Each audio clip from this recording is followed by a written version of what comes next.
Boa noite, irmãos. Boa noite. Graça e paz da parte do nosso Deus, que nos convida a estarmos como congregação diante dele, em adoração, em louvor, em coração contrito, em meditação, reflexão sobre os nossos pecados e, ao mesmo tempo, gratidão por aquele que nos salvou e pagou o preço pela nossa condenação e que nos chama a hoje estarmos diante dele em adoração e gratidão por tudo isso que ele fez.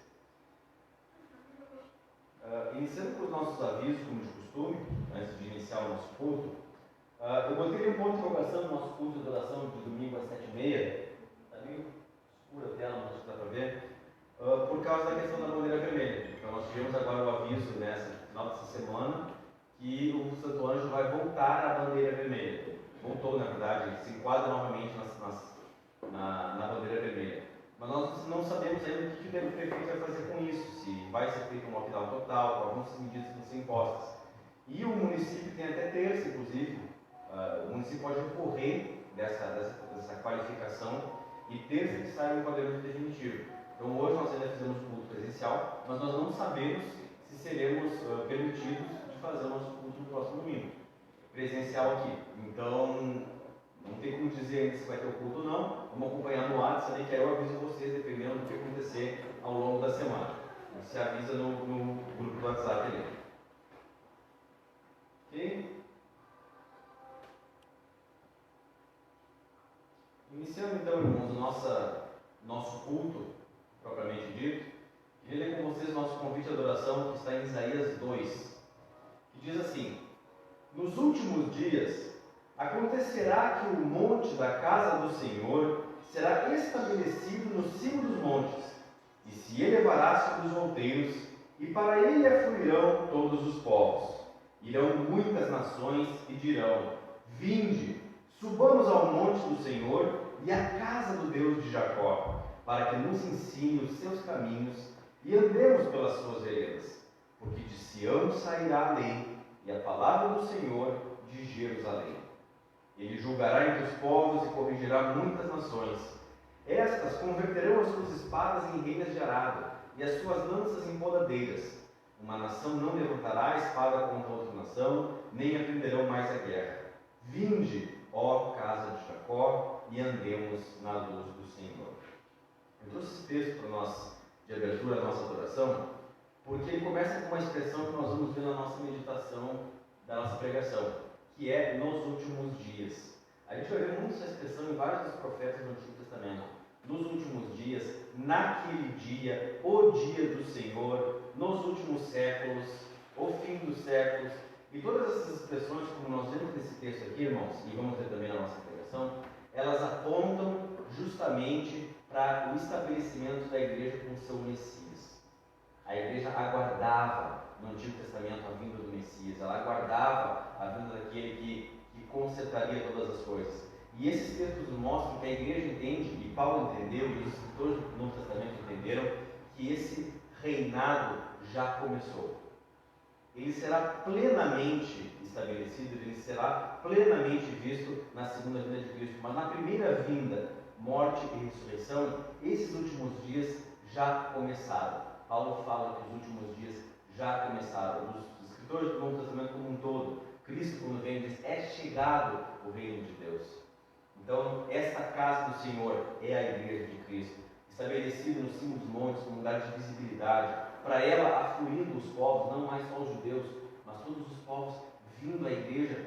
Mostra-nos esse Deus que nós queremos adorar. Irão muitas nações que dirão: vinde, subamos ao monte do Senhor e à casa do Deus de Jacó. E é de Sião, a igreja, aquela que Paulo chama em Romanos de um Israel de Deus. A igreja é o Israel de Deus. Da igreja sairá a lei e a palavra do Senhor. Vinde ao casa de Jacó e andemos na luz do Senhor.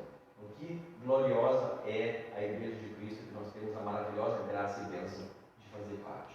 Vamos então adorar o nosso Senhor como igreja dele. Começamos então fazendo uma oração. Senhor, nós te damos graças por essa verdade bendita. Não somos só um grupo de pessoas reunidos em um salão, com pessoas que nos acompanham também à distância e outras pessoas que estão em salões semelhantes, cada um se reunindo para simplesmente professar a sua religião. Nós somos muito mais do que isso. Nós somos a tua igreja amada, a igreja que tu compraste com o teu sangue, a igreja triunfante, gloriosa, que reina contigo, da onde sai a tua verdade, o teu Espírito Santo dado a ela para ensino. Nós somos aqueles, assim como Israel te representava entre as nações, a tua igreja tem também o dever e o privilégio de te representar nesse mundo. Nós te damos graças, Senhor, que fazemos parte desse corpo. Que bem-aventurança bendita, Senhor, que transborda para a eternidade. Nós somos a tua igreja, a tua noiva amada, aquela igreja que já existia lá no Antigo Testamento, em Israel, que existe hoje e que seguirá existindo quando tu enrolares o céu e a terra como um manto. Seguirá a tua igreja em adoração a ti e gozando das tuas benditas bênçãos que tu dispensa a ela. Te damos graças por ter nos chamado, Senhor, para participar desse corpo e pelo teu Espírito que em nós habita e nos conduz nessa bendita adoração. Tu conduza tudo o que vai ser feito hoje aqui, Senhor. A nossa adoração a ti, que dispõe o nosso coração, tira dele qualquer outra preocupação, que possa ser o centro absoluto de todas as nossas atenções nesse momento, Senhor, e assim tu seja glorificado e nós sejamos alimentados pela tua palavra. É o que pedimos em nome de Jesus. Amém. Amém. Nós vamos começar cantando o hino 10, que foi o mesmo hino que nós cantamos no último culto, justamente para te dar uma reforçada nele.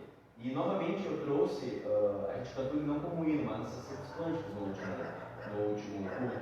Eu trouxe hoje ele na sessão dos hinos, mas nós vamos cantar ele com aquela melodia mais contemporânea que a gente cantou no último culto, ok?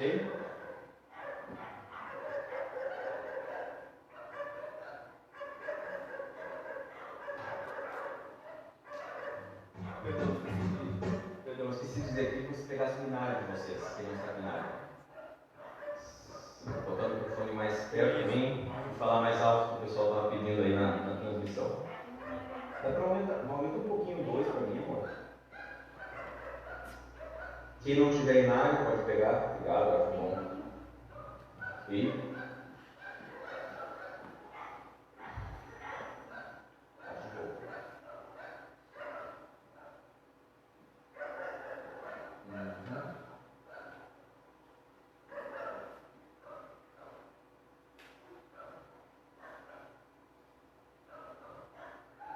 todo mundo armado já? Binário?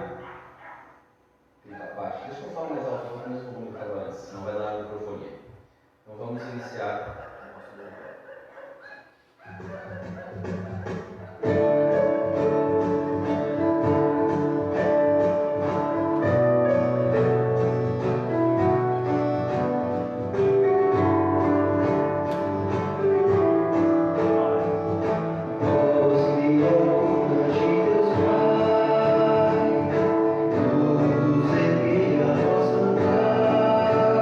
Oh,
nosso convite ao louvor está no Salmo 137, versículos 1 a 6. Às margens dos rios da Babilônia, nós nos assentávamos e chorávamos, lembrando de Sião. Nos salgueiros que lá havia, pendurávamos as nossas harpas, pois aqueles que nos levaram cativos nos pediam canções, e os nossos opressores que fôssemos alegres, dizendo: entoai-nos algum dos cânticos de Sião. Como, porém, haveríamos de entoar o canto do Senhor em terra estranha? Se eu de ti me esquecer, ó Jerusalém, que se resseque a minha mão direita. Apegue-se a minha língua ao paladar, se eu não lembrar de ti, se eu não preferir Jerusalém, a minha maior alegria. Povo do exílio babilônico, povo de Deus, a igreja de Deus foi levada cativa, está no exílio, e aí proferem esse salmo aqui, onde eles dizem que os opressores daqueles cativos, canta para nós então um dos cantos que vocês cantavam lá em Sião, um interesse cultural. E dizer como que nós podemos cantar longe da terra que o Senhor nos prometeu. Nós entendemos, irmãos, que a igreja hoje ela está reinando com Cristo, e eu entendo que momentos como esse que nós vivemos, em que a igreja, por uma questão de pandemia, por uma questão de quarentena, enfim, não pode se reunir, como já aconteceu e pode vir a acontecer agora no próximo domingo, ela tem que considerar isso um momento de tristeza. Não é assistir o culto em casa, não é a mesma coisa. Na verdade, é assistir uma pregação, não dá nem para dizer que é culto, porque o culto é o ajuntamento solene do povo do Senhor. Se a igreja não pode se ajuntar, a gente assiste a pregação para poder honrar aquele dia de alguma forma, mas não é a plenitude do culto. Isso não significa que nós não devamos obedecer às leis, que nós não devamos seguir as restrições. Nós devemos, certamente, por dever de consciência, a Bíblia nos comanda ser sujeitos às autoridades, mas o crente não pode estar em paz com isso.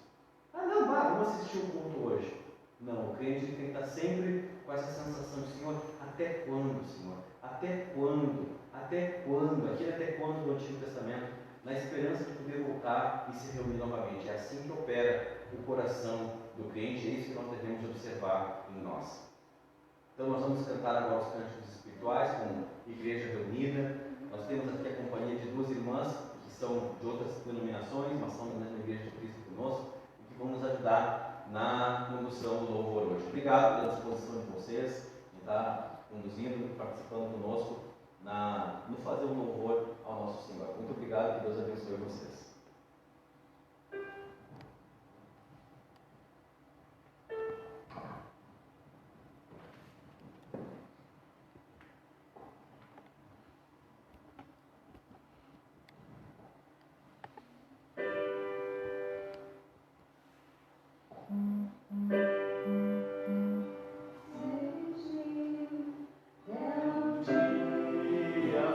Fugiu, como em breve.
14.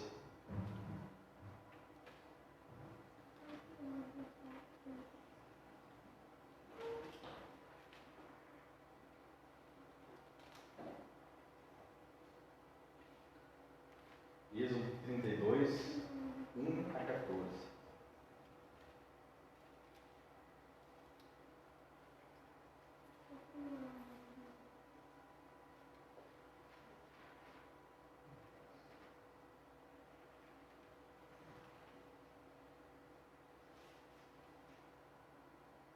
Uma das passagens mais conhecidas da Bíblia, que registra o pecado do povo com o bezerro de ouro, começa assim: Mas vendo o povo que Moisés tardava em descer do monte, acercou-se de Arão e lhe disse: Levanta-te, faze-nos deuses que vão adiante de nós. Pois quanto a este Moisés, o homem que nos tirou do Egito, não sabemos o que lhe terá sucedido. Disse-lhes Arão: Tirai as argolas de ouro das orelhas de vossas mulheres, vossos filhos e vossas filhas, e trazei-nas. Então todo o povo tirou das orelhas as argolas e as trouxe a Arão. Este, recebendo-as das suas mãos, trabalhou o ouro com o buril e fez dele um bezerro fundido. Então disseram: São estes, ó Israel, os teus deuses que te tiraram da terra do Egito. Arão, vendo isso, edificou um altar diante dele e, apregoando, disse: Amanhã será festa ao Senhor. No dia seguinte madrugaram e ofereceram holocaustos e trouxeram ofertas pacíficas, e o povo assentou-se para comer e beber e levantou-se para divertir-se. Então disse o Senhor a Moisés: Vai, desce, porque o teu povo que fizeste sair do Egito se corrompeu. Tenho vontade de pegar se tiver uma cadeira disponível, pegar ali, bom, bem isso. E depressa se desviou do caminho que lhe havia eu ordenado e fez para si um bezerro fundido. E o adorou e lhe sacrificou e disse: São estes, ó Israel, os teus deuses que te tiraram da terra do Egito. Disse mais o Senhor a Moisés: Tenho visto esse povo, e eis que é povo de dura serviço. Agora, pois, deixa-me para que se acenda contra eles o meu furor e eu os consuma, e de ti farei uma grande nação. Porém Moisés suplicou ao Senhor, seu Deus, e disse: Por que se acende, Senhor, a tua ira contra o teu povo, que tiraste da terra do Egito com grande fortaleza e poderosa mão? Por que hão de dizer os egípcios: Com maus intentos os tirou, para matá-los nos montes e para consumi-los da face da terra? Torna-te do furor da tua ira e arrepende-te deste mal contra o teu povo. Lembra-te de Abraão, de Isaque e de Israel, teus servos, aos quais por ti mesmo tens jurado e lhes disseste: multiplicarei a vossa descendência como as estrelas do céu, e toda esta terra de que tenho falado, dá-la-ei à vossa descendência, para que a possuam por herança eternamente. Então se arrependeu o Senhor do mal que dissera havia de fazer ao povo. Essa passagem que registra, irmãos, o pecado de Israel com o bezerro de ouro, ela era tão vergonhosa para os judeus que a tradição judaica considerava ela o momento mais vergonhoso da história de Israel. Eles nem José, por exemplo, que foi um historiador judeu, ele escreveu toda a história de Israel, incluindo as partes bíblicas, e ele fez um juramento como historiador de nunca omitir nada. Tudo que ele soubesse, ele contaria, registraria. E essa passagem ele omitiu. Tanta vergonha eles tinham desse pecado que o povo cometeu. E o que eles fizeram realmente foi terrível. Primeiro, o motivo deles é porque Moisés tinha subido para o monte, a gente falou isso no último culto, ele subiu para se encontrar com Deus e ficou 40 dias e 40 noites lá. E aí o povo, sem Moisés ali para falar para eles, e sem a manifestação de Deus, porque Deus se manifestava naquela coluna de fumaça e nuvem, né? Mas naquele momento Deus não estava, a manifestação de Deus não estava ali, óbvio que Deus estava, mas aquela coluna tinha subido, a glória do Senhor tinha pousado em cima do monte, estava lá com Moisés, e aí eles não, Deus não está aqui, Moisés não está aqui, então vamos fazer uma imagem para nós. E eles fazem essa imagem, e o que é pior, eles não dizem que essa imagem é um outro Deus, eles dizem que essa imagem é o Senhor. Eles pegam aquele nome que nós falamos no último culto, Yahvé, aquele nome santo de Deus, e aplicam ele àquele animal que eles tinham feito. E quem faz isso? O o sumo sacerdote que Deus tinha estabelecido para interceder diante dele pelo povo. Foi Arão que diz: aqui está o altar, ó, cheguem e adorem. Ele participa daquilo. Claro, não podia ser diferente se o povo começa dizendo: este Moisés, o homem que nos tirou do Egito. Não foi Moisés que tirou o povo do Egito, foi Deus que tirou o povo do Egito. Mas como o povo não tinha isso em mente ainda, não tinha compreendido isso, aliás, não aceitava crer naquilo, porque era evidente, Moisés falou, não era ignorância, era rejeição mesmo. Aí eles, agora nós queremos então um outro Deus, um Deus como o Deus dos pagãos, e nós vamos botar nele o nome do eu sou o que sou. E faz nesse pecado que nós temos aqui. Um pecado terrível. E Deus então chega ao ponto de dizer: eu vou acabar, eu vou começar do zero. Quase como se fosse um novo dilúvio. Mas aí em Israel, ele diz: Moisés, aparta-te, sai de perto desse povo, porque eu vou derramar minha ira, eu vou matar todos e vou começar um novo Israel contigo. Foi o único que foi fiel. E Moisés diz: beleza, não, eu vou ser o novo Israel. Ele: não. Mesmo que a punição não ia cair sobre ele, mas ainda assim ele suplica pelo povo. E nisso ele aponta perfeitamente para Jesus, que foi aquele que também era santo, perfeito, e suplicou diante de Deus pela igreja. Ela não deixou que ela fosse consumida, se botou diante de Deus: Deus, tem misericórdia. E Deus então atende o pedido de Moisés, e ele se arrepende. Não é se arrepender, a Bíblia tenta usar palavras humanas para descrever a Deus, porque é impossível para a nossa mente humana compreender Deus na magnitude dele. É óbvio que Deus não se arrepende, porque Deus não muda. Ele sabia que o povo ia fazer isso, ele sabia que Moisés ia interceder, e ele sabia que ele ia perdoar, ele sabia que Cristo viria para morrer pelos pecados dos povos, mas é uma linguagem que nem lembra. Quando Deus diz que lembrou, Deus tinha esquecido? Não, mas é um jeito de tentar fazer a gente entender Deus agindo. Nesse caso aqui, então, Deus diz: bom, eu não vou então punir, porque Moisés intercedeu pelo povo. E essa passagem vai ser muito importante para a nossa meditação na pregação daqui a pouco. Nós vamos então antes cantar um hino, o hino número 58, que é o hino de ofertas. Nesse momento, aqueles que querem adorar a Deus através dos dízimos das ofertas têm a sua oportunidade. Não há qualquer constrangimento. Quem não veio preparado não se sinta de forma nenhuma constrangida ou envergonhado. É só algo que fazemos voluntariamente para sustentar a obra de Deus. Não é para receber nada em troca, não é moeda de compra, não vai vir verbo devorador atacar ninguém se não dizimar. Não é assim que funciona. É tão somente a contribuição em amor que nós damos para a obra de Deus, na medida do que podemos, não mais do que podemos. Enfim, é proporcional e de coração alegre. Hoje não temos gasofilácio ali, a gente tem que botar um pratinho em cima do gasofilácio, porque o pastor viajou e levou a chave do gasofilácio com ele. Então tem como botar a oferta, não tem como tirar. Aí a gente precisa que é depositado para ir pagando as contas ao longo do mês. Então nós botamos um pratinho ali e vocês podem botar as ofertas naquele pratinho. Tem envelope lá em cima da mesa, para quem quer botar o dinheiro dentro do envelope para ficar guardadinho. Tem envelope ali em cima da mesa também. Então vamos todo mundo cantar esse hino número 58.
Prazer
pregação está em Romanos 15, 4, que diz assim: pois tudo quanto outrora foi escrito, para o nosso ensino foi escrito, a fim de que pela paciência e pela consolação das Escrituras tenhamos esperança. Ou seja, foi escrito e não foi escrito à toa, foi escrito com um propósito, para que nós sejamos consolados e ensinados pela própria palavra de Deus. Então, nós vamos passar a nossa pregação, o texto da nossa meditação, um pouquinho no slide hoje, 1 Coríntios 10, versículos de 1 a 13. E o nosso tema será a igreja no deserto da tentação.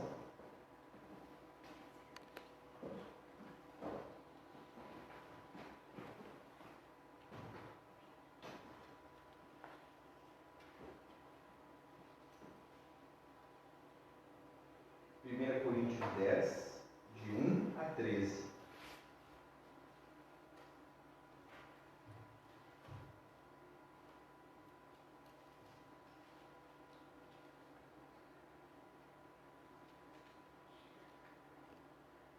Subtítulo aqui na minha Bíblia é Exemplos da História de Israel. Ok?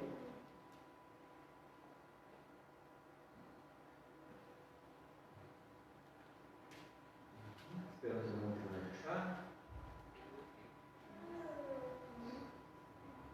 1 Coríntios 10, epístola de Paulo, da igreja de Corinto, para corrigir alguns erros que estavam acontecendo, dar palavras também de consolação, de esperança para eles, enfim, alimentar a igreja para que ela voltasse, ela se fortalecesse e voltasse à centralidade do caminho estabelecido por Cristo.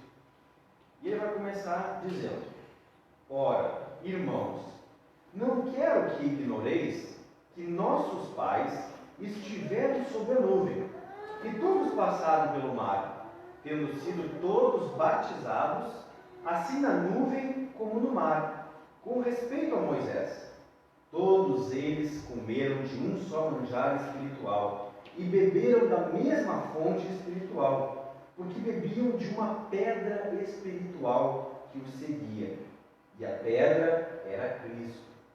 Entretanto, Deus não se agradou da maioria deles, razão porque ficaram prostrados no deserto.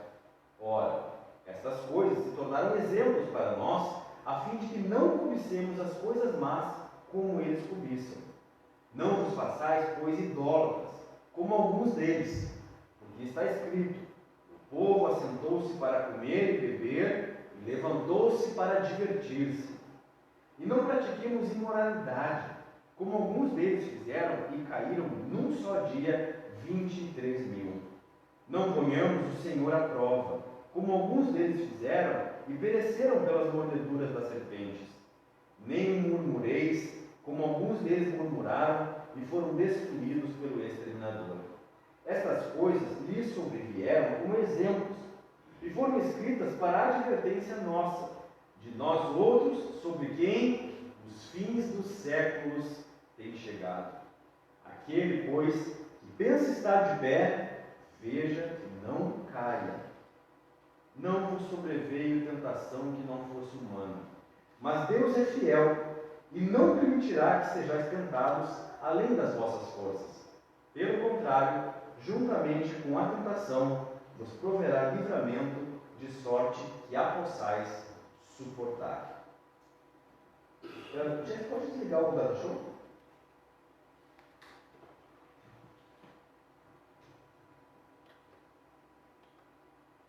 Vamos orar então, irmãos. Senhor, nós te damos graças pela tua palavra, por essa bendita palavra que tu ordenaste homens que escrevessem, que preparaste para o nosso ensino, para a nossa consolação, para a nossa esperança, para que em tudo possamos ser completos.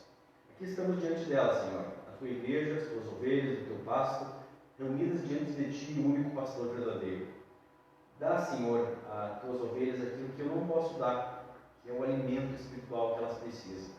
Abre-nos a tua palavra e que o teu Espírito Santo plante ela em nosso coração. E assim o teu nome seja glorificado e todos possamos conhecer mais quem é esse Deus bendito que adoramos. E assim também viver uma vida de acordo com essas verdades. Te agradecemos e louvamos em nome de Jesus. Amém. Irmãos, então, para dar um pequeno panorama para vocês do que Paulo está falando aqui, qual é o assunto que ele trata e qual é os problemas de Coríntios, nós temos que entender que Paulo, essa passagem em Coríntios 10, ela não é isolada, não é um novo assunto que Paulo está trazendo, mas é o mesmo assunto que ele já vem tratando lá do versículo 8, que era o quê? A alegação dos coríntios que eles podiam participar das refeições em tempos pagãos. Então tinha muito essa discussão em Coríntios. Tá, nós podemos participar de uma refeição, é feito um culto, e nesse culto há um outro Deus, há um Deus pagão, nesse culto tem uma refeição, nós podemos ir lá participar dessa refeição. E até houve uma discussão também depois, tá, mas a carne que está no mercado para vender, ela também foi sacrificada. E aí essa carne nós podemos comprar e comer ela, porque ela foi sacrificada a ídolos. E aí todas essas discussões teológicas, essas dúvidas que surgiam. E os coríntios diziam, pelo menos a liderança da igreja, que eles poderiam participar dessas refeições em tempos pagãos, poderiam participar do culto, porque o objetivo deles de participar do culto não seria a adoração, mas seria poder comer daquele alimento. E aí eles diziam, não, a gente sabe que o ídolo não é nada, não existe outro Deus. Se não existe outro Deus, qual é o problema da gente falar? Né? Eles diziam que eles tinham sabedoria, eles tinham conhecimento acerca de qual é a verdadeira religião e que não era aquele ato lá, aquele momento que eles exigiam eles da fé. Então, aí, no capítulo 8, o Paulo apresenta o problema em si, ele discute a questão em si da carne sacrificada aos ídolos e tal. No capítulo 9, ele vai tratar daquela questão do fraco e do forte, quando ele fala sobre a carne sacrificada no mercado, e ele vai dizer, olha, a carne que foi sacrificada no mercado, ela foi sacrificada por um Deus que não existe. Ela não está impura espiritualmente por isso, come da carne. Mas ele diz, o problema não é esse. O problema aqui, falando do tempo também, é a questão que existem irmãos que podem te ver sentado lá naquele tempo pagão, comendo aquela carne, e o irmão não entende que tu está só comendo por comer. Mas o irmão pode entender que tu está verdadeiramente adorando aquele Deus, e por isso ele achar que beleza, o cristão pode adorar outro Deus, e aí ele ir lá e adorar também. E aí tu vai fazer o teu irmão tropeçar. E aí ele vai dar no final do capítulo 9 um exemplo de como ele também sacrificou os próprios direitos dele. Porque os coríntios ficavam dizendo, mas é nosso direito comer a carne, porque não existe outro Deus, essa falsa religião não é uma religião, né? Porque ela é falsa. E ele diz, olha, a gente não tem que pensar no que é nosso direito, mas o que é melhor para o irmão que está do lado. E aí ele vai dizer, eu também tinha o direito, ele dá um exemplo, eu tinha o direito de ser sustentado pela igreja, ele fala. Não pode o boi comer, né, não ate a boca do boi enquanto ele ara. Ele dá vários exemplos para dizer que era lícito aos apóstolos serem sustentados pela igreja e que ele não usou desse direito, mas ele trabalhou para se sustentar, porque ele não queria usar desse direito para que ninguém pudesse se escandalizar com isso, pensar que ele era alguém que pregava fé só por dinheiro. Ele diz, eu nem usei desse meu direito. Ele diz, como eu renunciei a esse direito, renunciem vocês também de vocês. E aí no versículo 10, ele vai trazer uma história de Israel como advertência. Então, para a gente entender também um pouco do contexto cultural que ocasiona essa discussão, a carne em Corinto ela era cara e de difícil obtenção. Como era de difícil obtenção, acabava sendo cara. Então, enquanto as pessoas ricas podiam comprar carne e comer frequentemente, os pobres, eles geralmente só conseguiam comer carne quando tinham um culto pagão, promovido por pessoas ricas, porque ao final do culto, a carne que foi sacrificada naquele culto, ela era dividida entre o povo que estava ali participando do culto. Então, eles diziam, nós não estamos participando do culto para adorar, nós estamos participando do culto para poder comer uma carne no final, a gente nunca pode comer carne. Isso acabava também implicando que para a pessoa que era pobre, se converter geralmente implicava não poder comer mais carne. Porque como ele se convertia, agora ele não participava da religião pagã, então ele não tinha mais a oportunidade de comer carne. E aí é por isso que surge essa discussão. É por isso que Paulo fala daquela discussão do o irmão que é fraco só come legumes. Por que ele só come legumes? Não é porque ele acha que a carne seja pecaminosa, mas porque a carne era sacrificada aos ídolos. Naquele contexto, eles associaram a carne com as religiões pagãs. Não é porque comer carne em si seja um pecado. E o que eles diziam, bom, se o Deus que está sendo adorado aqui é falso, a gente sabe que ele é falso, nós não vamos cair com isso. E é interessante que Paulo começa com, eu tinha voltado no 8, não quero que ignoreis. E é muito importante importante essa palavra que Paulo usa, porque a gente viu ali, até em Coríntios 1, 2, em vários outros capítulos, que eles exaltavam o conhecimento. Eles diziam, eles exaltavam a sabedoria. Nós temos conhecimento verdadeiro de quem é Deus e, portanto, nós podemos participar. Aqueles que estão ali adorando, os pagãos, eles não têm esse conhecimento, mas nós, como temos, nós podemos. Nós sabemos que só existe um Deus. E é por isso que Paulo, no capítulo 8, ele vai lá dizer: nós sabemos que não há realmente senão um só Deus. E aí ele tinha dito para eles que o conhecimento sem o amor não adianta, porque o conhecimento incha, mas o amor edifica. Mas agora, Paulo, que tinha dito que realmente todos temos conhecimento, agnosis no grego original, ele agora diz que nesse ponto eles estavam sendo agnoses, eles estavam sendo sem conhecimento. Ele vai usar o contrário de conhecimento, vocês estão sendo ignorantes quanto a isso, quanto a esse ponto aqui. E ele vai seguir dizendo: nossos pais, não ignoremos, ou seja, o que vocês não têm conhecimento? Vocês não estão tendo conhecimento do que a igreja já passou anteriormente por causa disso que vocês estão querendo defender. E aí ele vai dizer: os nossos pais, para falar do Israel da igreja do Antigo Testamento. E é muito relevante usar essa expressão nossos pais, porque ele está falando com pessoas que não são judaicas, eles não eram judeus. O povo de Corinto era, na sua maioria, gentil. Então, se ele falasse nossos pais para um judeu, beleza, eles tinham a mesma descendência de Abraão. Mas ele está falando para gentios, para gregos, falando dos nossos pais, de Moisés, de Abraão, etc. O que mostra justamente que havia essa descendência espiritual dos patriarcas do Antigo Testamento com a igreja do Novo Testamento, que eram eles e que somos nós. Então, nós somos também filhos de Abraão, Paulo diz, filhos de Abraão pela fé, já que Abraão foi o pai da fé. Paulo vai fazer em Romanos toda essa construção para dizer: nós somos os verdadeiros filhos de Abraão, aqueles em quem habita a fé no Deus de Abraão. O que mostra então que, se éramos pais, há uma continuidade. A igreja não surge no Novo Testamento com Cristo, porque aqueles lá já eram pais dessa mesma igreja que está aqui. A igreja já existia e a igreja continua aqui. Isso também é evidente porque o próprio Jesus chama a congregação do Antigo Testamento de igreja. Quando ele fala aquele versículo, ele diz: olha, se alguém tiver, um irmão pecou contra ti, fala primeiro com ele, não sai botando na igreja, não sai falando aos ventos, fala primeiro com ele. Se aí ele não se arrepender, não te pedir perdão, junta uma outra pessoa de testemunha e fala junto.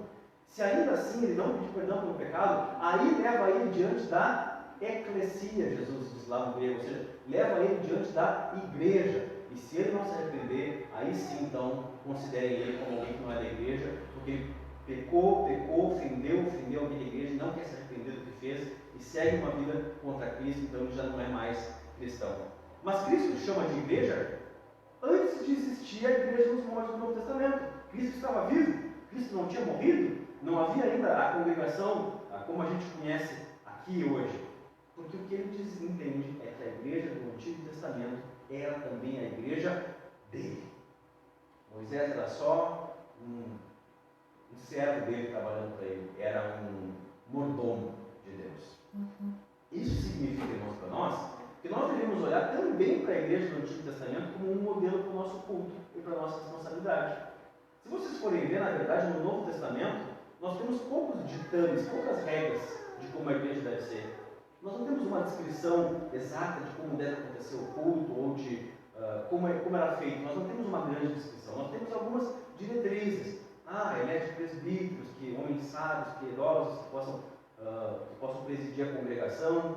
Mas nós não temos uma descrição extensiva de como deve ser a igreja, porque os escritores do Antigo Testamento, eles entendiam que nós já tínhamos uma descrição extensiva do que é a igreja no Antigo Testamento.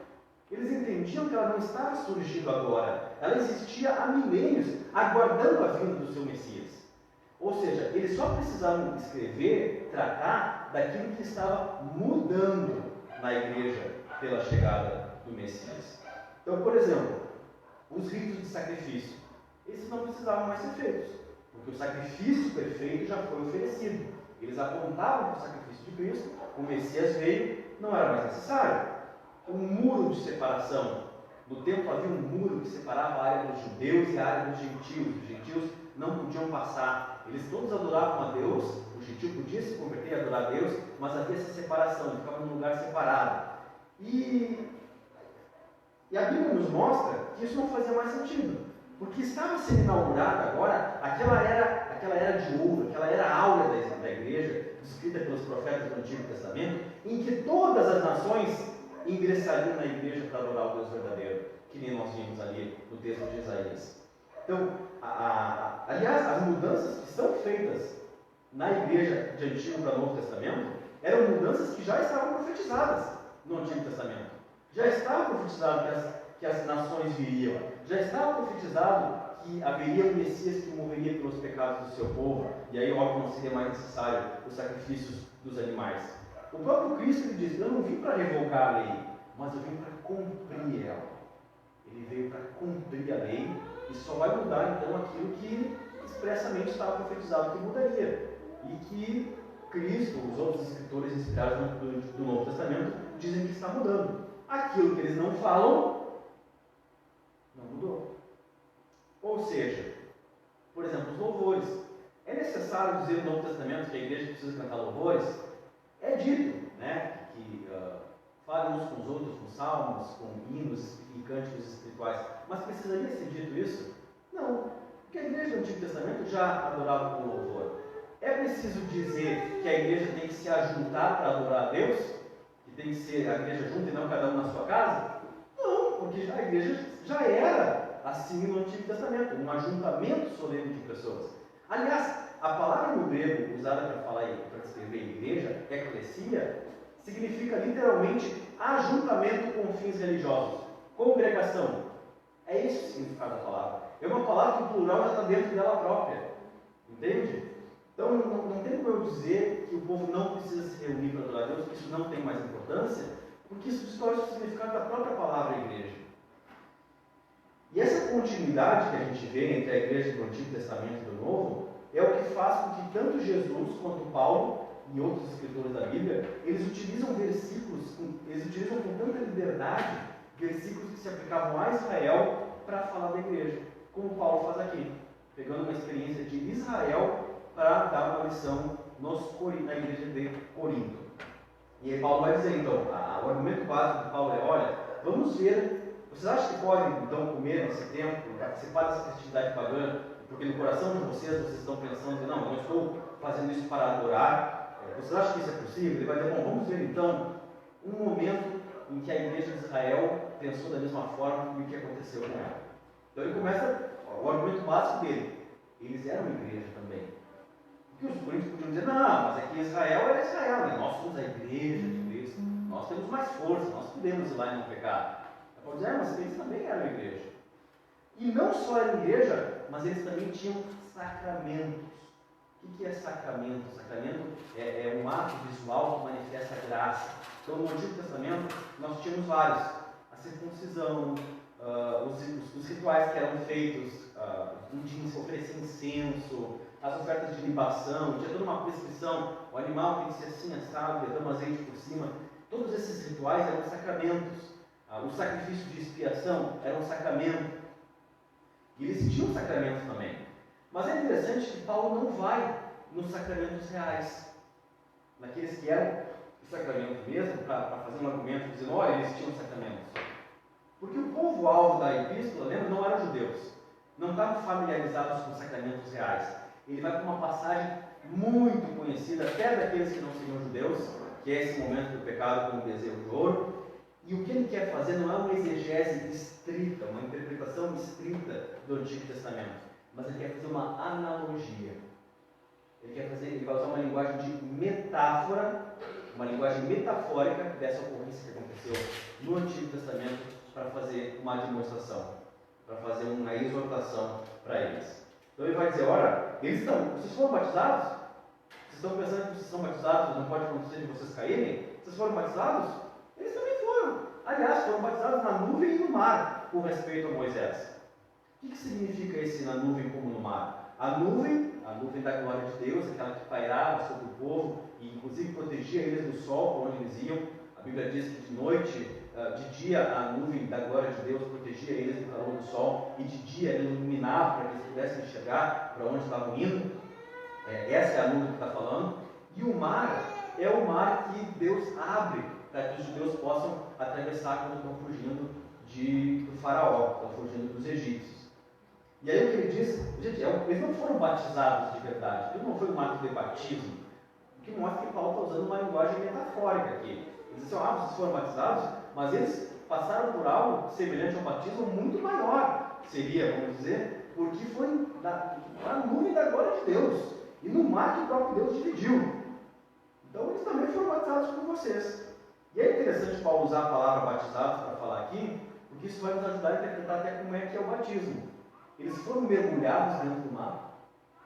Eles foram mergulhados dentro da nuvem?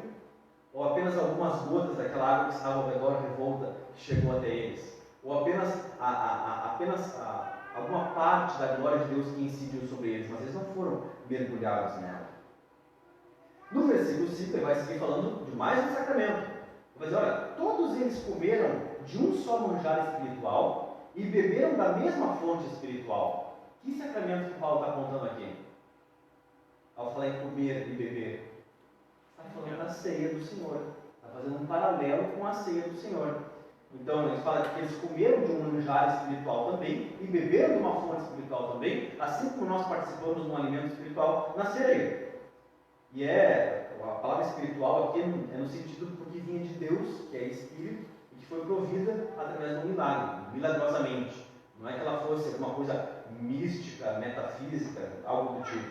Não, ela era espiritual porque foi dada por Deus, com vistas a alimentar eles não só fisicamente, mas também espiritualmente, ao ver a fidelidade de Deus em prover alimento diário para eles. Da mesma forma que em outro lugar, a Bíblia chama o maná de pão dos anjos. Significa que seja o mesmo pão dos anjos, literalmente, como vamos dizer assim. Mas é uma metáfora, porque era através do ministério dos anjos que era entregue o maná ao povo. Então é uma linguagem muito metafórica aqui. Aliás, muitas más interpretações da Bíblia surgem da gente interpretar algumas coisas literalmente que não tem a intenção de ser literal. Então, e aí no próximo versículo ele vai dizer que eles bebiam de uma pedra espiritual que os seguia, e a pedra era Cristo.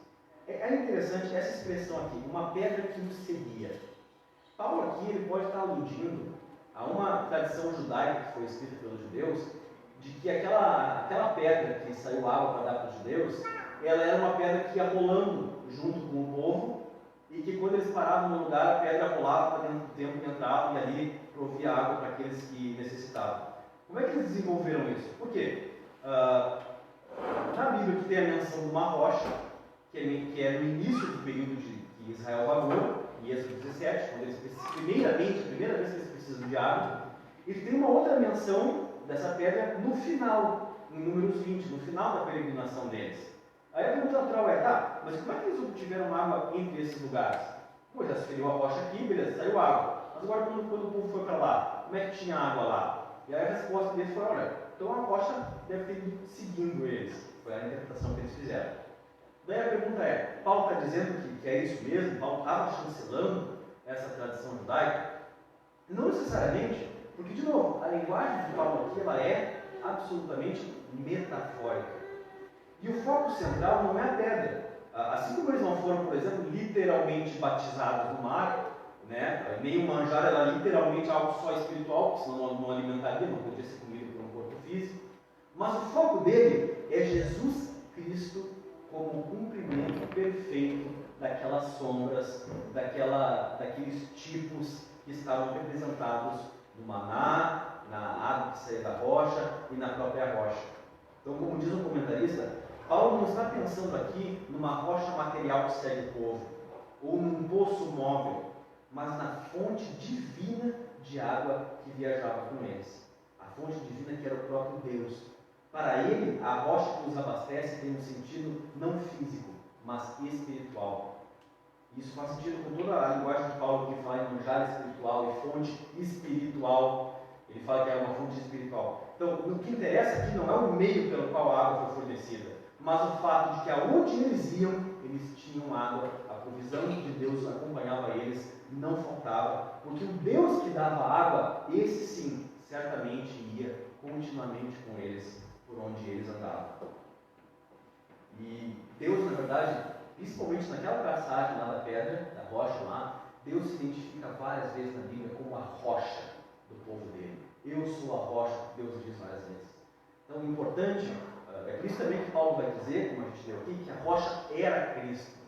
Não é porque Cristo estivesse como um fantasma escondido dentro da rocha, mas porque a rocha representava o próprio Cristo, como ele sendo a fonte de vida da igreja. E assim como Moisés feriu a rocha, e aí a rocha fluiu água, e Moisés feriu ela como um pecado, que numa ocasião Deus tinha para ele não bater, mas para ele falar, e aí ele bate com raiva daquele povo que não obedecia, e aí mesmo assim, mesmo ele tendo feito diferente do que Deus disse, ainda assim a água sai.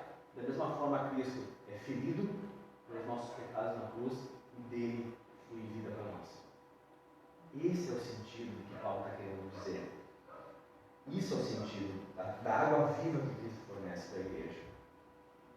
Então, o importante é que não é se a pedra ia rolando e seguindo, ou se a pedra fez um rio que seguiu eles todo o caminho, como alguns também interpretam, ou se cada vez que parava, Paulo pegava uma outra pedra, Moisés batia numa outra pedra de água. O que interessa não é isso. O que interessa, a pedra era só um meio. O que interessa era que a fonte verdadeira da água e da vida deles acompanhava eles, que era o próprio Deus deles.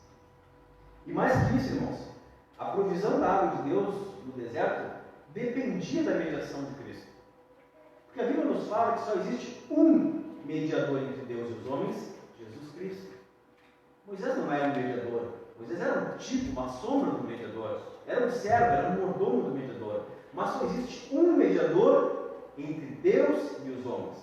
Isso quer dizer que Cristo não é só o mediador da igreja do Novo Testamento e em relação só à salvação. Não, a Bíblia fala que todas as coisas foram feitas por intermédio dele, e sem ele, nada. Não é só a salvação, nada do que foi feito se fez. O que significa intermédio?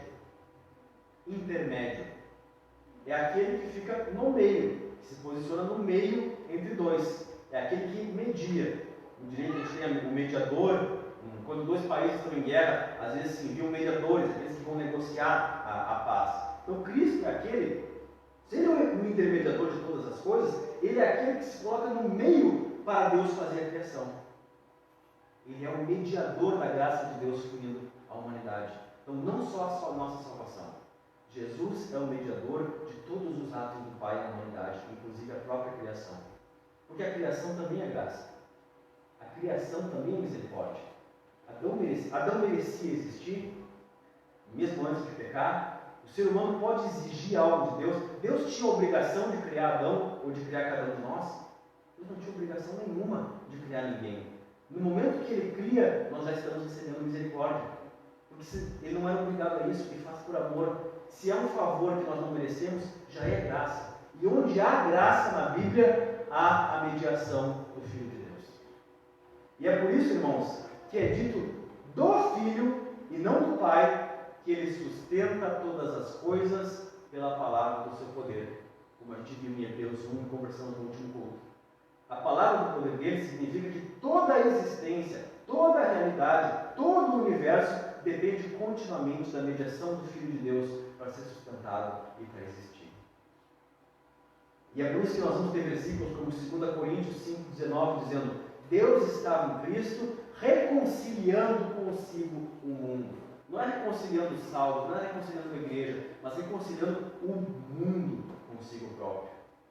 Ora, mas se houve reconciliação, então antes estava em inimizade.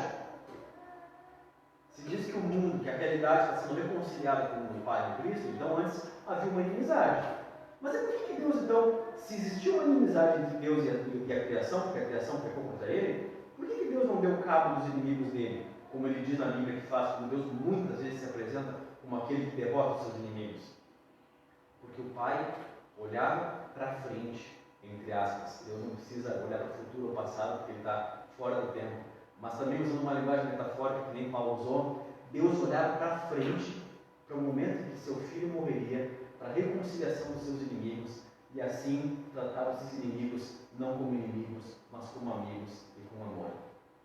E é por isso que é dito que Jesus é o Cordeiro que foi morto antes da fundação do mundo. Como assim?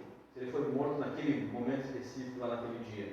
Porque embora essa morte tenha se concretizado no tempo, lá na cruz, os efeitos da morte de Cristo ecoam em toda a eternidade, alcançando aqueles que vieram antes dele e creram na misericórdia de Deus, aqueles que estavam com ele e aqueles que vêm depois dele, se tão somente crerem nesse Cristo que morre para a nossa reconciliação. A morte de Cristo alcança Adão. A morte de Cristo alcança até antes da criação do próprio mundo. E é por isso que ele é chamado o primogênito dos mortos. Ele é a cabeça do corpo da igreja. Ele é o princípio, o primogênito entre os mortos, para em todas as coisas ele ter a primazia. Porque aprove a Deus que nele residisse toda a plenitude, e que, havendo feito a paz pelo sangue da sua cruz, por meio dele, olha a função de mediador, não tanto de autor, mas mais de mediador, reconciliasse consigo mesmo todas as coisas, quer sobre a terra, quer nos céus. Colossenses 1:20. Ele é o mediador supremo de toda a existência. E eu digo isso, irmão, todas essas considerações parecem ser só teológica, só teologia, para que vocês entendam quem é, qual é a glória e a altivez do Jesus a quem você serve. Do Jesus que não só você serve, mas do Jesus que serviu vocês, porque morreu pelo pecado de vocês. Esse Deus tão glorioso, tão importante, tão central, que tem tanta primazia, se coloca em uma cruz, agonizando até a morte pelos meus pecados, por amor a mim, por amor a vocês. E é por isso, irmãos, que a rocha era Cristo, porque quando ele dá vida a um povo que não merecia, quando ele, sendo a ponte entre Deus e os homens, ele representa, essa rocha representa Cristo. E essa rocha, sem dúvidas, sem problema de interpretação, verdadeiramente nos segue. Nós não somos alimentados por Jesus, irmão, só no culto do domingo, aqui nesse momento, nesses 30, 40, 45 minutos em que eu prego, ou o pastor prega a palavra dele. Ele não fica aqui esperando para que no próximo domingo a gente volte aí, depois de novo a gente vai ser nutrido por ele. Não, ele sai conosco pela porta, caminha conosco todos os dias, quando a gente acorda, quando a gente se alimenta, quando a gente dorme, ele caminha conosco, ele vê cada sofrimento, cada tentação, cada dificuldade, cada alegria, cada pecado. Esse é o Cristo, essa é a rocha que verdadeiramente nos segue. E a pergunta é, se essa água viva está sempre disponível para nós, não só em momentos específicos, nós temos usado desse refrigério? Nós temos a água viva andando conosco, a rocha que é o próprio Deus andando conosco para nos alimentar, para nos dar aquele refresco que está no meio do dia cansado, né? Como se fosse um trabalho braçal debaixo do sol, está suando, toma aquela água gelada. Nós temos bebido dessa água gelada, que é o nosso Deus e que deixou a palavra dele para nós. Porque assim como o povo, irmão, comia do maná e bebia da água todos os dias, também nós precisamos desse alimento todos os dias. E aí quando alguém pergunta, mas eu preciso ler a Bíblia todos os dias? Como se fosse um peso, uma responsabilidade. Irmãos, se eu entendo que o meu Deus está disposto a prover alimento e bebida para mim, comer e beber todos os dias não é um peso. Comer e beber todos os dias é um privilégio. Ter comida na minha mesa todos os dias é um privilégio. E Cristo se identifica assim: eu sou o pão da vida. Os vossos pais comeram maná no deserto e morreram, mas este é o pão que desce do céu, para que todo que dele comer não pereça. Eu sou o pão vivo que desceu do céu. Ele diz em João 6. Mas a intenção de Paulo, voltando então depois dessa reflexão sobre a grandeza do nosso Cristo, voltando aqui para o que Paulo, no contexto dos Coríntios, a intenção de Paulo é fazer um alerta para eles, a partir de tudo isso. Ele diz, vocês têm o batismo? Eles também tinham. Aí você pode, por isso, andar despreocupado. Vocês têm a ceia? Eles também tinham um tipo de ceia. E para que os coríntios não dissessem, mas nós temos a Cristo, eles não tinham. Ele diz, eles também tinham. A rocha era Cristo. Ou seja, não porque o fantasma de Cristo estivesse lá, mas porque eles também tinham a mediação de Jesus em favor deles. Senão nem água eles tinham recebido de Deus. Paulo quer quebrar a soberba dos coríntios. E é por isso que, ele, se vocês forem ver, ele faz uma repetição muitas vezes da palavra todos, pantes no grego. Então eles não querem que ignoreis que todos passaram pelo mar, todos foram batizados, todos comeram de um só manjar. E embora ele repita várias vezes esse todos, que a gente não tem 5 vezes porque a gente abreviou o texto grego, mas no grego são 5 vezes que aparece a palavra todos, ainda assim é dito que ele não se agradou da maioria. Há um contraste. O que ele quer dizer com isso? Esses homens que morreram no deserto por tentar Deus, não faltou nada a eles para qualificar eles como igreja visível. Todos foram batizados, não é porque faltou batismo para alguém, todos participaram do manjar espiritual e todos tinham Jesus com eles ali. Não faltou nada da parte de Deus para eles, mas faltou algo da parte deles que todo cristão genuíno tem: temor. Faltou temor. E o que Paulo então está dizendo implicitamente para os coríntios é que era isso que estava faltando na soberba deles, de achar que podiam participar de qualquer culto idólatra sem assim cair. Isso nos mostra, irmãos, que um cristão genuíno, ele tem que usar, não é que não haja segurança em Cristo, há perfeita segurança em Cristo, mas o cristão genuíno não pode usar isso como um motivo para ser relaxado no conduzir a vida dele em santidade. Pelo contrário, é a segurança de estar em Cristo que me diz que eu posso conseguir viver uma vida que agrade a Ele, porque antes de tudo Ele morreu pelos meus pecados, e mesmo quando eu peco, ainda assim Ele não se volta contra mim, porque o Filho dele já agonizou numa cruz pelos meus pecados, e eu posso usar essa minha segurança não para desobedecer, eu uso a minha segurança para obedecer em gratidão.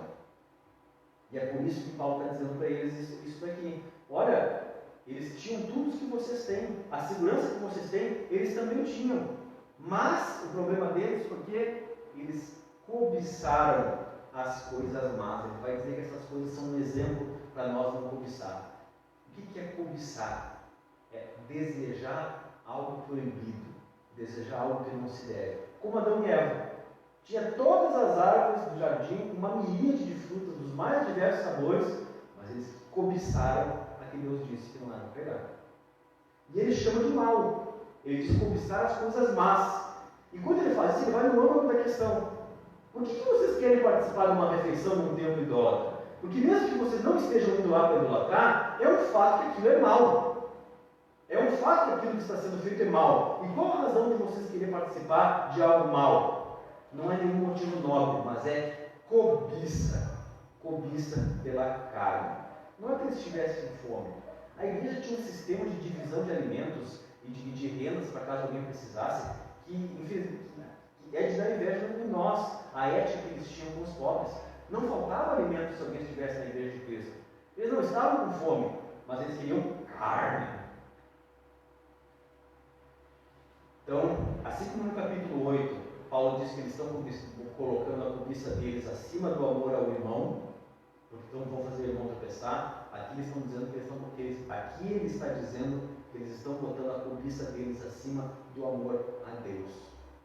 E aí ele vai dizer: não vos façam idólatras, não participem disso.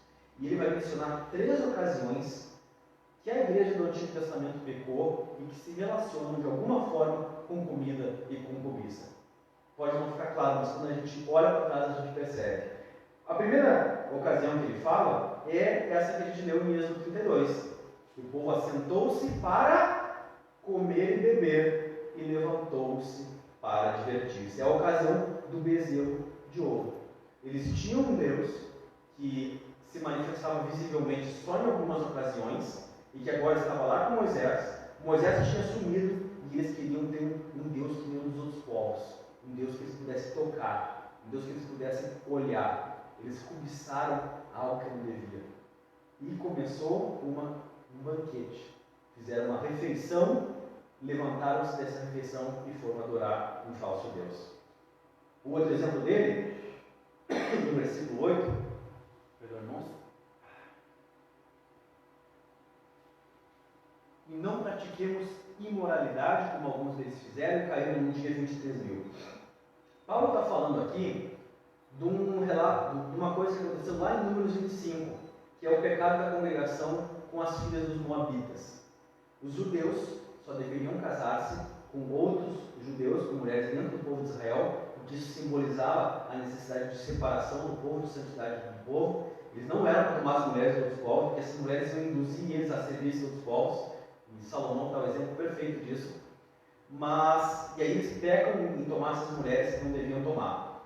Só que Números 25 diz assim, que habitando Israel de Sitim, começou o povo a prostituir-se com as filhas dos moabitas. Mas por quê? Versículo 2: estas convidaram o povo ao sacrifício de seus deuses, e o povo comeu e inclinou-se aos deuses delas.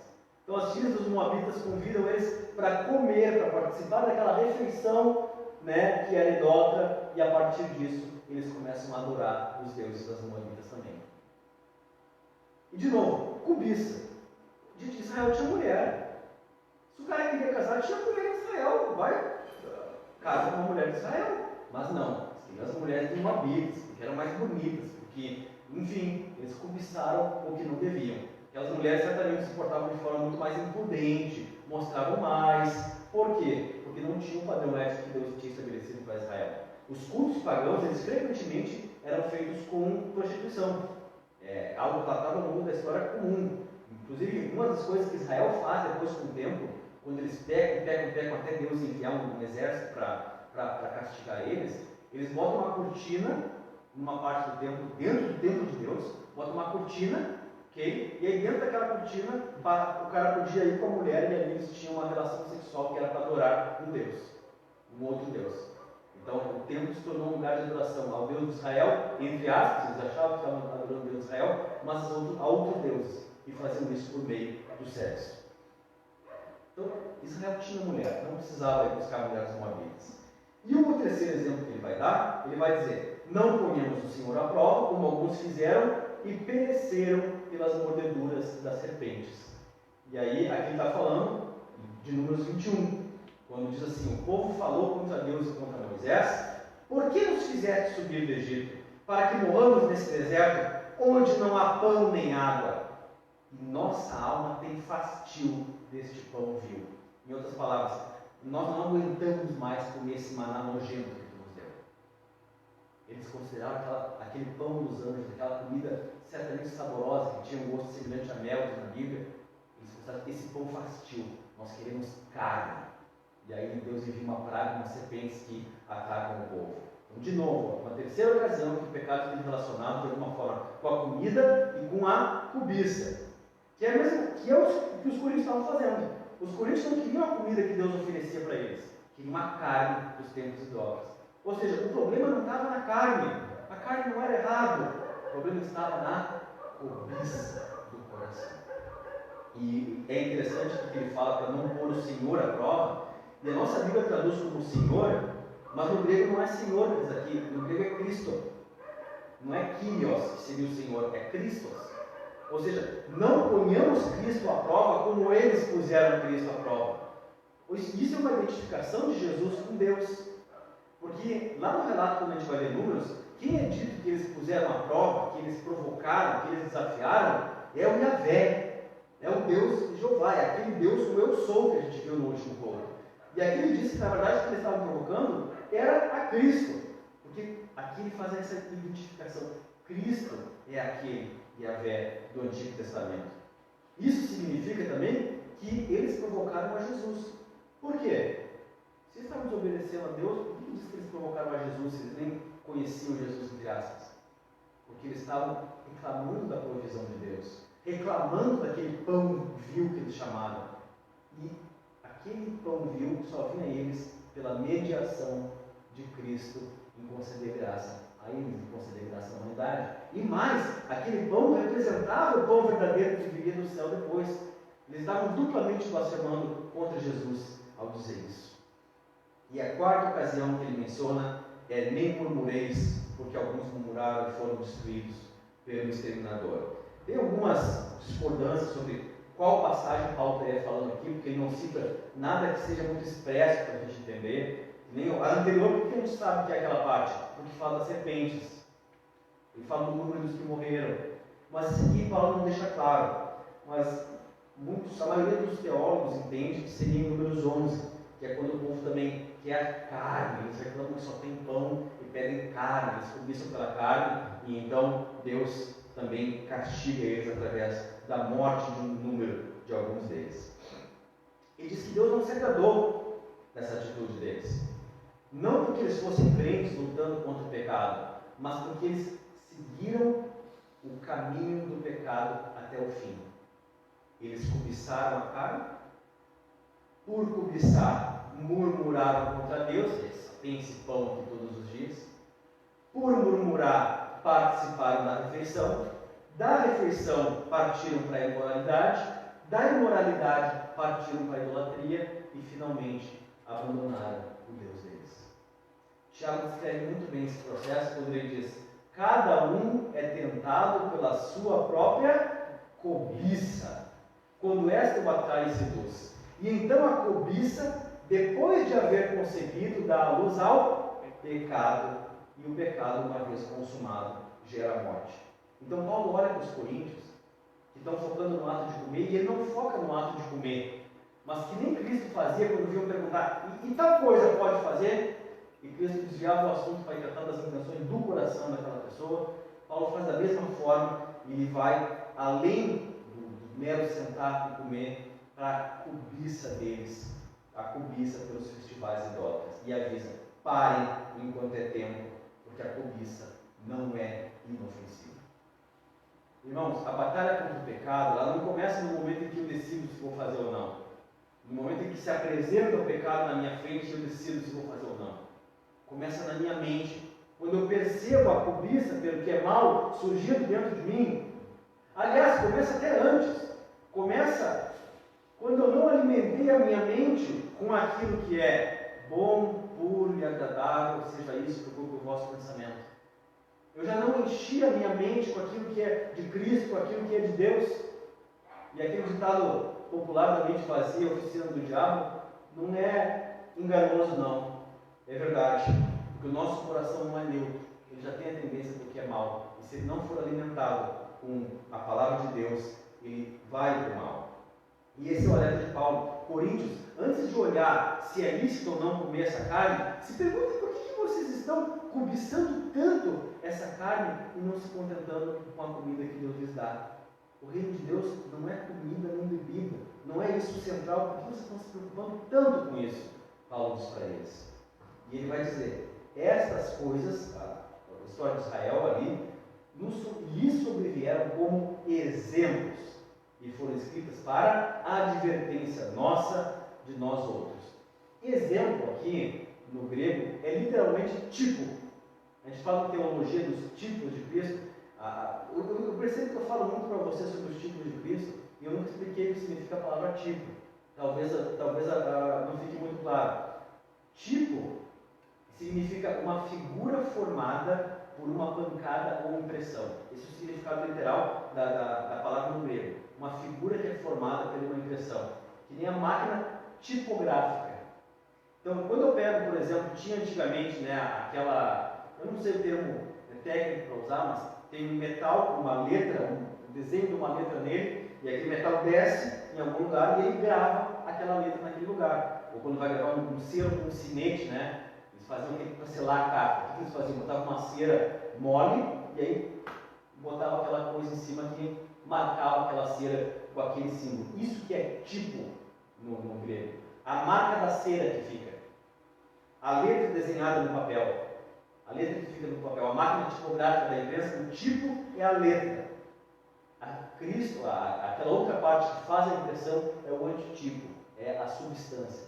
E o que isso significa quando nós dizemos que o pão é o tipo de Cristo, a água é o tipo de Cristo? Que aquelas coisas eram só tintas no papel, eram sombras, eram escritos para apontar, elas não eram a realidade em si mesma, mas elas eram algo que foi escrito, uma marca, uma sombra que apontava para a realidade verdadeira que era Cristo. Agora, quando eu olho uma letra que foi impressa por uma máquina tipográfica, que ninguém usa mais, mas quando eu olho, eu sei que formato que tinha o molde que fez aquilo ali. Eu olho para a letra e consigo dizer que formato que tinha o molde. Da mesma forma, quando nós olhamos para os tipos, para o maná, o Cordeiro que era sacrificado pelo povo, para esses símbolos de Cristo, eu consigo entender melhor o próprio Jesus Cristo. O povo precisava, por isso que eu digo, o povo precisava comer diariamente, nós precisamos de Cristo diariamente. O povo precisava da água diariamente, nós precisamos de Cristo diariamente. A água traz refrigério, o corpo nos refresca, Cristo também é refresco para a alma. E é por isso que nós podemos tirar tantas verdades belas da Escritura do Antigo Testamento, mesmo não tendo uma expressão no nome de Jesus lá. Mas o que Paulo está querendo dizer é que Deus deixou esses tipos, esses exemplos, para que nós estivéssemos atentos. Nós que já temos o Messias conosco, para que a igreja compreendesse qual é a função dela, qual é o papel dela, quais são as astúcias do diabo, e fosse uma igreja santa, pura e gloriosa. Um novo Israel. Aliás, um verdadeiro Israel, agora a substância. Ou seja, o cumprimento máximo desse lado do sol, da intenção de Deus de estabelecer um povo com o seu nome e que o adora conjuntamente e o representa na terra, está na igreja. Quando eu digo igreja, aqui não estou falando da igreja presbiteriana ou de alguma igreja específica, não é denominação. A igreja de Cristo em todo o mundo, por mais que adote os diversos nomes, a igreja universal, a igreja invisível de Cristo que está unido. Então pense nisso. Para construir essa igreja, para construir essa nação, Deus conduz essa nação, esse povo de Israel, através de incontáveis situações, por 4.000 anos. Ele inspira profetas para relatar isso, ele faz todo um processo para construir uma igreja forte, uma igreja saudável, para que ela entenda também que precisa de um Redentor. Todo esse esforço de Deus durante 4.000 anos para montar um ambiente perfeito para que viesse o Messias da sua igreja e a congregação então adorasse a Deus junta na terra com Cristo, para o jovem pós-moderno chegar e dizer: eu não preciso do culto porque eu sou igreja. Não, irmãos, nós somos santuário de Deus, sim. Deus habita em cada um de nós. Não é aqui nesse templo fechado de pedras que Deus habita. Ele não habita em templos feitos por mãos humanas. Ele habita dentro da igreja dele. A igreja, as pessoas. Mas ainda assim, a igreja é as pessoas de Cristo reunidas para adorar o Deus delas. E ele termina dizendo que foram para nós, fala dos fins dos séculos, como eu falei, que é aquela consumação que mostra justamente que a igreja está naquele reinado com Cristo. Isso nos mostra que a gente pode olhar aquelas promessas de Deus lá no Antigo Testamento, aquelas promessas de restauração do povo, e nós podemos aplicar elas não só à eternidade, ao futuro, mas aplicar ela ao reinado de Cristo com a igreja presente. Por exemplo, lhe darei pastores fiéis que os apacentem. As nações vindo prestar culto a Deus já está se cumprindo na igreja. Não é só mais judeus adorando a Deus, mas as nações vindo. É um Sião, é uma Jerusalém nova que Deus constrói na igreja. E ele conclui dizendo que ele que pensa estar de pé, não é nem que esteja de pé, agora cuidado porque se já não caiu, mas aquele que pensa estar de pé, veja que não caia. Assim como lá no capítulo 8 ele falou com o irmão que queria participar do culto pagão, dizendo: olha, cuidado porque isso pode fazer o teu irmão tropeçar. Agora ele diz: cuidado porque tu também não está livre de tropeçar. Não use as promessas de segurança da salvação, a misericórdia de Deus, a graça perfeita de Cristo, a eleição, a predestinação, como um motivo para fazer pouco caso das tentações, das situações que podem representar um risco e fazer vocês pecarem. E esse é um alerta que Paulo quer para todos nós. Assim como Paulo olha para a igreja lá do Antigo Testamento mesmo e aplica para Coríntios, nós podemos olhar lá para a igreja de Coríntios e para a igreja do Antigo Testamento e aplicar a nós, que é uma igreja. E é por isso que o Evangelho, Cristo fala que o reino de Deus é como um baú do qual o escriba tira coisas velhas e novas, porque ela é sempre aplicável, ela é sempre relevante. Não nos sobreveio tentação que não fosse humana, mas Deus é fiel e não permitirá que sejais tentados além das vossas forças. Pelo contrário, junto com a tentação, proverá livramento de sorte que a possais suportar. Ou seja, as tentações que o Coríntios estava passando não era nada novo. Israel já tinha passado, já tinha cobiçado carne, já tinha cobiçado o que não devia. E ele diz: não é nada novo o que vocês estão passando. o mesmo pecado, a mesma cobiça e o mesmo cuidado que vocês têm que ter para não ter o mesmo destino. Deus é fiel? É, mas a fidelidade de Deus, e é interessante dizer que Deus é fiel no contexto que ele está alertando eles, que o que ele quer dizer, a fidelidade de Deus não é um motivo para ser descuidado com situações que me levem a desonrar o meu Deus, mas a fidelidade de Deus é justamente o motivo e a segurança que nos dá força para resistir a essas tentações, a essas situações que podemos passar. Que diremos, pois? Permaneceremos no pecado para que seja graça mais abundante? Romanos 6. De modo nenhum. Como viveremos ainda no pecado, nós que para ele morremos? Ou porventura ignorais que todos nós que fomos batizados em Cristo Jesus, fomos batizados na sua morte? Fomos, pois, sepultados com ele na morte pelo batismo, para que, como Cristo foi ressuscitado dentre os mortos, pela glória do Pai, assim também andemos nós em novidade de vida. A igreja é segura em Cristo, o crente tem a salvação dada por Cristo, tem. Mas aquele que tem essa fé dentro de si, nunca vai usar a segurança dada por Cristo como um motivo para pecar à vontade.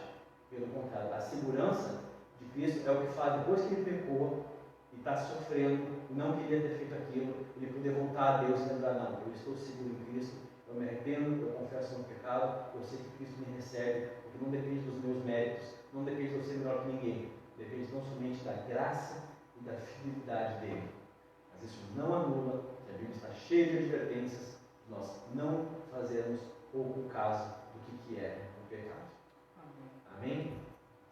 Senhor, nós te agradecemos pela tua palavra, pela tua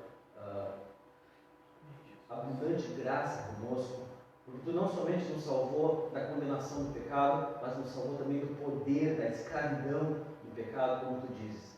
E nós somos livres, sim, somos livres para ir onde quisermos, mas somos livres não para pecar, e sim livres do pecado.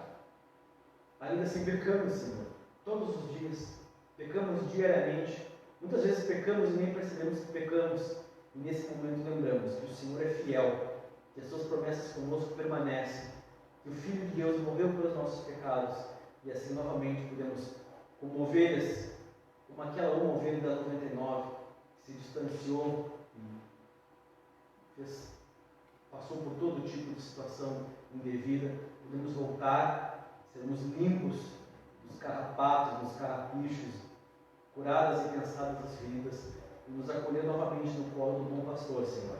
Sabendo que tu és gracioso, misericordioso conosco.